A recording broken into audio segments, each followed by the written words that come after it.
ஆணியை குறித்து சொல்லுகிறான். இது ஒரு அதிசயமான ஒரு உயிர் ஜீவராசி. அந்த நாள்ல இந்த உலகம் அழிய போகுதுன்னு சொல்லும் பொழுது ஆடு மாடு ஒட்டகத்தை காட்டிலும் ஒரு வித்தியாசமான ஒரு உயிர் ஜீவராசிய இந்த பூமியிலிருந்து அல்லாஹ் ரப்பல் ஆலமீன் எழுப்பினால் மனிதர்கள்லாம் ஆச்சரியப்படுவான். என்னமோ ஒன்று இந்த உலகத்தில் நடக்க போகுது, என்னமோ ஒன்று இந்த உலகத்தில் நடக்க போகுது என்பதை மனிதன் புரிவானா இல்லையா? அதற்குத்தான் ரசூல் ஸல்லல்லாஹு அலைஹி வஸல்லம் அவர்கள் சொன்னார்கள், பேசுகிற பிராணி அந்த நாளில் வரும். 27வது அத்தியாயத்துடைய 82வது வசனத்தில் அந்த அல்லாஹ் ரப்பல் ஆலமீன் வைதா வக்கல் கவுலு அலைஹிம் அஹ்ரஜ்னா லஹும் தாபத்தின் மினல் அர்லி துகல்லிமுஹும், பூமியிலிருந்து அல்லாஹ் வெளிப்படுத்துவான், அது மக்கள் மத்தியிலே பேசும் என்று அல்லாஹ் ரப்பல் ஆலமீன் சொல்கிறான்.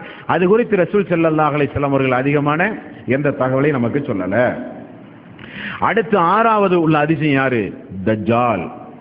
இவனை குறித்து நபிகள் நாயகம் ஸல்லல்லாஹு அலைஹி வஸல்லம் அவர்கள் சொல்கிறார், நூஹ் நபிக்கு பிறகு வந்த எல்லா நபிமார்களும் இந்த தஜ்ஜாலை குறித்து மனித சமூகத்திலே இப்படி ஒரு அநியாயக்காரன் வரப்போகிறான், அந்த காலத்தை நீங்கள் வாழ்ந்தால் இப்படியெல்லாம் நடங்கள், அவன் இப்படியெல்லாம் இருப்பான் சொல்லி மக்கள் மத்தியிலே எச்சரிக்கை செய்யாமல் இல்லை எல்லா நபிமார்களும்.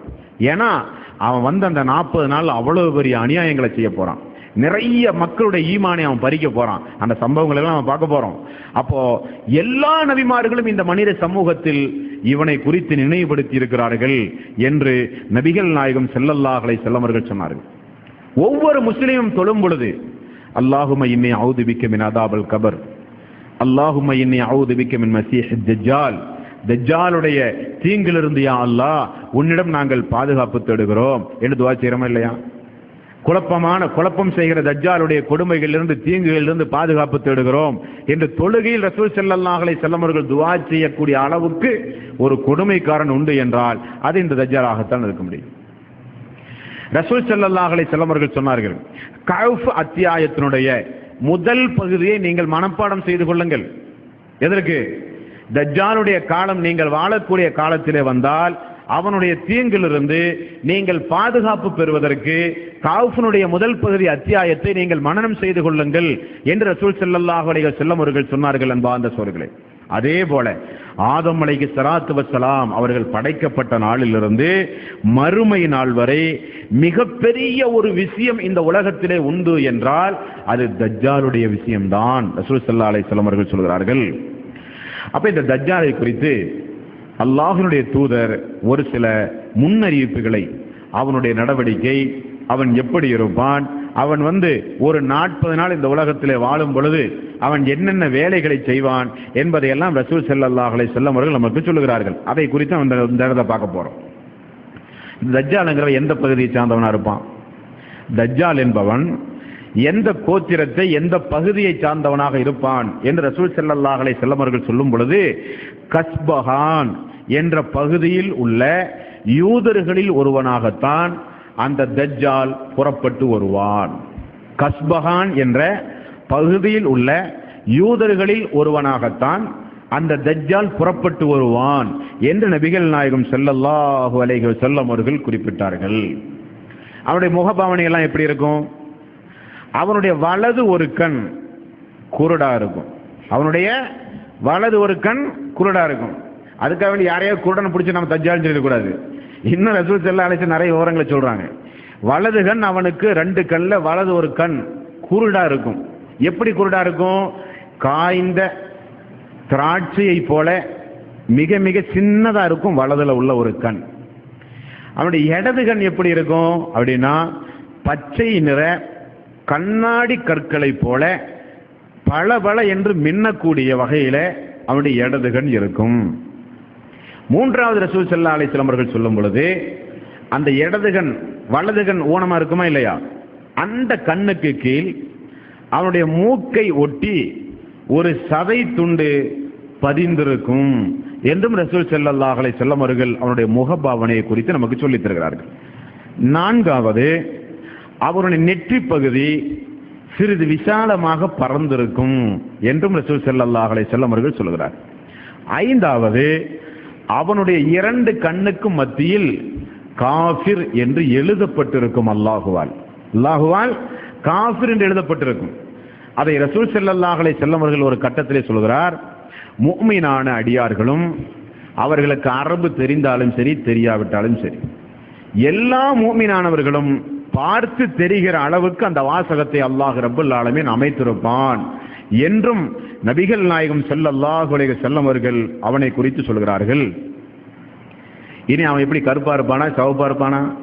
அதையும் அல்லாஹ்வுடைய தூதர் சொல்லும் பொழுது அவன் மிக மிக வெண்மையாக இருப்பான், பார்ப்பதற்கு கவர்ச்சியானவனாகவும் இருப்பான். வெண்மையாகவும் இருப்பான், பார்ப்பதற்கு கவர்ச்சியானவனாகவும் இருப்பான். அவன் எவ்வளவு ஹைட்ல இருப்பான்? அவன் குட்டையானவனாக இருப்பான். மெலிந்தவனாக இருப்பானா, வண்ணமா இருப்பானா? அவன் நல்ல பருமனானவனாக இருப்பான். அவனுடைய 2 கால்களுக்கு மத்தியிலே சாதாரணமாக மனிதனுடைய கால்களை காட்டிலும் இடைவெளி கொஞ்சம் அதிகமாக இருக்கும் என்று நபிகள் நாயகம் ஸல்லல்லாஹு அலைஹி வஸல்லம் அவர்கள் அந்த தஜ்ஜாலினுடைய உருவ அமைப்பை குறித்து நமக்கு அல்லாஹ்வுடைய தூதர் சொல்லித் தருகிறார்.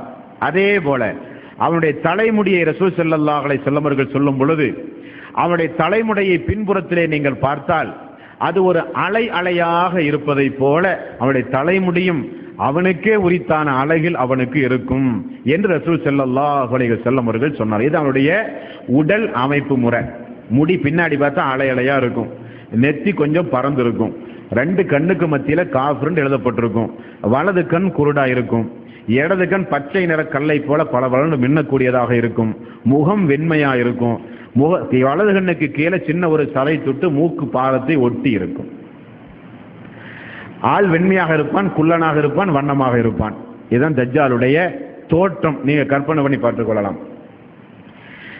சரி, இந்த தஜ்ஜால் என்பவன் அல்லாஹ் இந்த கியாம நாளின் பொழுது சொன்ன பூகம்பத்தை போல அன்றைக்கு வரக்கூடியதா, ஏற்படக்கூடியதா?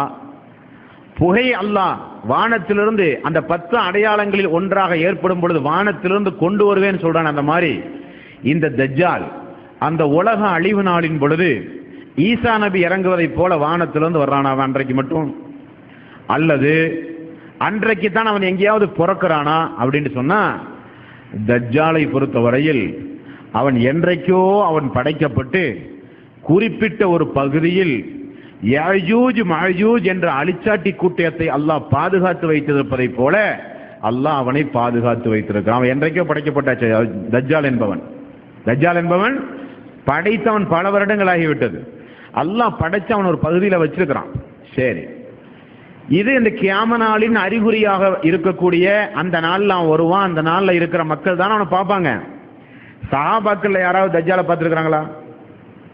சஹாபாக்களில் யாராவது எதாச்சியாக ஏதாவது ஒரு சம்பவத்தில் ஏதாவது காட்டு பகுதியில் சிக்கியோ, எங்கேயாவது பயணம் போயோ, ஒரு நிர்பந்தமான சூழ்நிலைக்கு எங்கேயாவது தங்கியோ யாராவது தஜ்ஜாலை பார்த்திருக்கிறார்களா என்றால், நபிகள் நாயகம் ஸல்லல்லாஹு அலைஹி வஸல்லம் காலத்திலே வாழ்ந்த தமீமுத்தாரி என்ற ஒரு நபி தோழர் தஜ்ஜாலை கண்ணில் பார்த்திருக்கிறார்.